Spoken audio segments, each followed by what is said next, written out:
Bazza is asking question number 5. So question number 5 from Bazza, he says, we're debating whether to use a professional removals firm or hire a van and do it ourselves. We're moving from a 3-bed to a 4-bed and have a lot of stuff.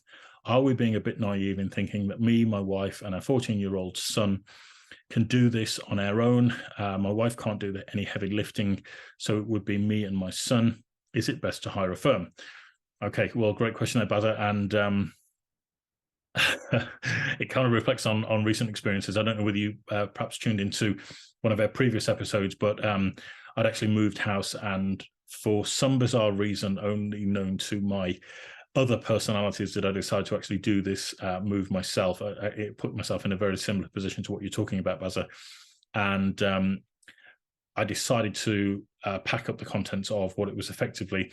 It was supposed to be a 6-bedroom house, okay, but it wasn't really. It was 4 bedrooms and 2 smaller box rooms, if you like, and decided to pack that up and move it to another property of a similar sort of size. And I can't tell you, I did it all myself, genuinely, as true as I sort of sit here now. I did it all myself, and part of the reason why I did it, I'll be transparent with you, is that as part of the process of trying to make the moving house experience a lot more efficient in the UK, you have to understand every component part of the process, right? And part of that for me was to understand what are the intricacies in moving house, why is it so difficult, why on that day of completion does the removals process sometimes hold things up, or what do people need to have at their fingertips in terms of the coordination process of emptying one house and then filling up another one, all within the space of about 12 hours. Okay. And that is it was a difficult process, I'll be honest. Now, for some context, I am 6'3". I'm about 17 stone. I'm ex-rugby player, if you like, not particularly good, but probably, shall we say, I'm big enough and ugly enough to handle a lot of the bigger furniture items. And I was fortunate to be taught by my old man, who showed me how to do a lot of things when you're on your own and you're independent, you're in the middle of nowhere and there's nobody else to call upon. How do you get a great big wardrobe down the stairs? Or, how do you lift a great big sofa up and get it on the back of a van? All that sort of thing.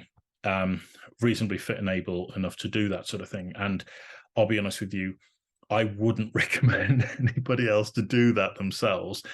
And unless you're relatively handy, because the problem is it's not only lifting and moving the stuff. If you're trying to do it all on one day, you're going to find it an absolute nightmare and you're going to run out of time. I think I can say that fairly confidently. The second thing is, it's not just moving the bigger items of furniture, okay? I found that we were making lots of trips, okay? So I'd put certain items of furniture on there and I'd whiz it up to the other house because we had like 3 days to move. It was dead straightforward, right?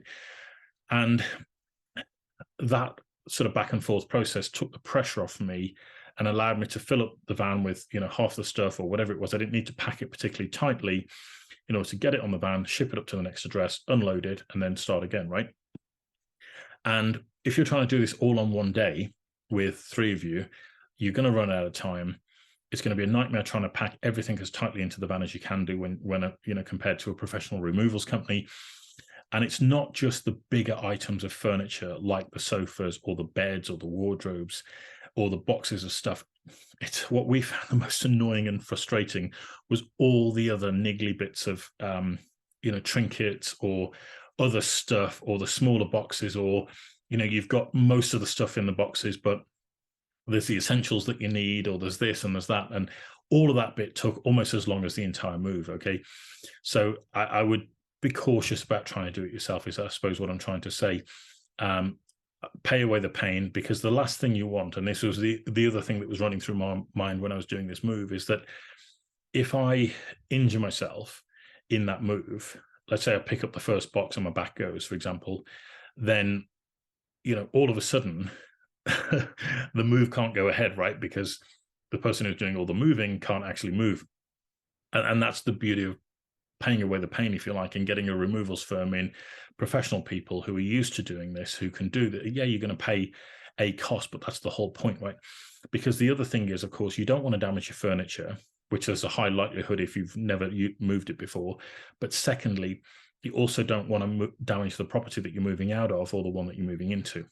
And that's very likely when you're moving bigger items of furniture in and out, and you get tired and then you accidentally knock the table against the wall, and then you've got a repair job to do, and all these little things that can get out of hand and cause a little bit of frustration. Okay, so I think that's probably my best and honest guidance, having done it recently, Bazza. I would definitely not try and do it all yourself.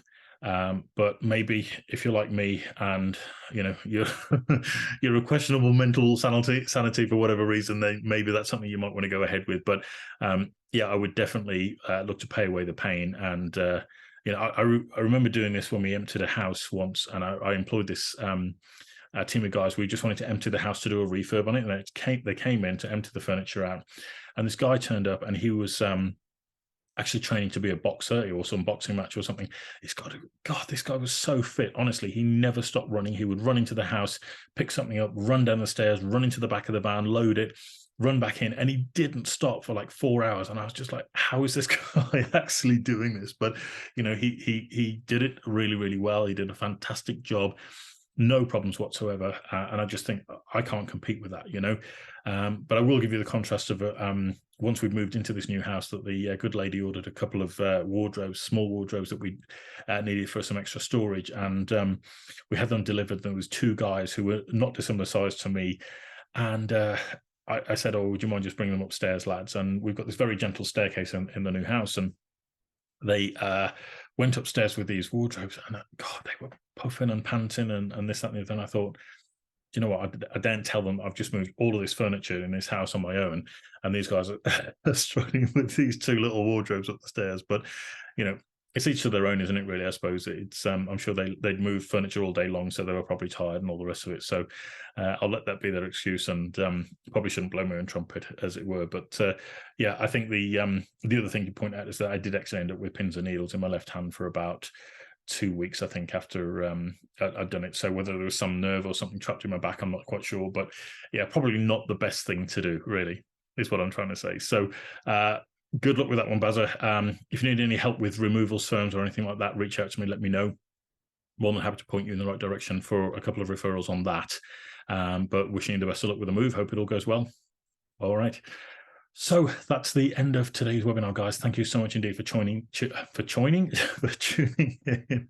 I'm sorry, it's it's coming up for what I think it's like gone midnight now, half 12 at night or something. And as I say, we're due to travel tomorrow, so need to go and get some rest in. But thank you so much for being here, for tuning in. If you got value from anything that we've explored here today, guys, any of the questions that we've outlined, please do share this on social media with your friends and family, and do invite them to submit questions or tune into future episodes of Get Your Property Questions Answered webinars and podcasts. We'd love to have them come and join us and to submit their questions and get some support in their journey. Feel free to also go to our website, which is WiggyWam.co.uk, and have an explore on there, because we've built in a number of really cool resources for people that are looking to move house, or for businesses that are looking to grow in the current uncertain economic times. There's something amazing that we've got planned, which is coming out very, very soon. I'm so excited about it. I'm really struggling to keep my mouth shut about it, but it'll have to wait because we've, it's not quite ready to be unveiled at this moment in time. But do please keep in contact and in tune with us.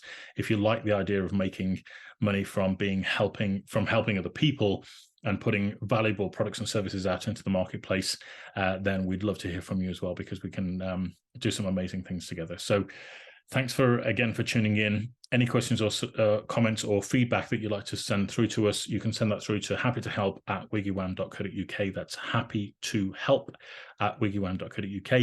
You can also submit questions, comments, feedback on our website, which is wiggywam.co.uk, and also on Twitter. Our Twitter handle is WiggyWam_UK. All right, you guys, thanks so much indeed again, and look forward to seeing you on another webinar in the not too distant future. All right, you take care. Thanks. Bye.